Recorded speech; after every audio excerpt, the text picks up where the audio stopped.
меня, когда два сына начинают за какую-то игрушку драться, я эту игрушку выбрасываю в окно, и драка прекращается. Такой закон на пиратском корабле. Когда бунт, капитан всю добычу выбрасывает в море, и драка прекращается. У нас сегодня Украина похожа на пиратский корабль. Как будто над Майданом флаг веселого оружия. Жгут сотрудников внутренних дел, драки, убивают людей. Все это борьба за власть.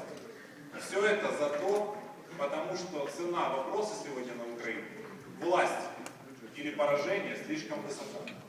И телеканалы, Андрей Викторович говорит, под каким ракурсом снимали Горбачева. Татьяна Дмитриевна, под каким ракурсом не снимая, нас с любой стороны прекрасно.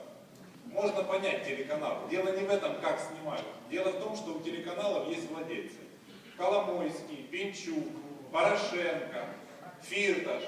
И все они переживают за будущее, за судьбу своих капиталов.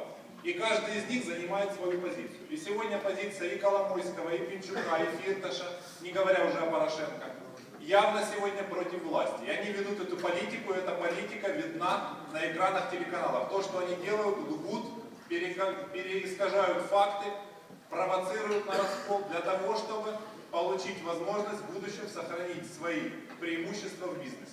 Если не будет такой высокой цены вопроса за власть в Киеве, будет объективность и на телевидении, и в средствах массовой информации, в этом просто не будет необходимости.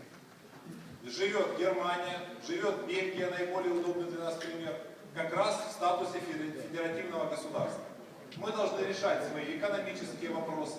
Мы так много говорим о том, что нам нужны самостоятельность регионов, нужна в финансах, в культуре. И как раз это путь к тому, чтобы решить все эти вопросы, решить все задачи.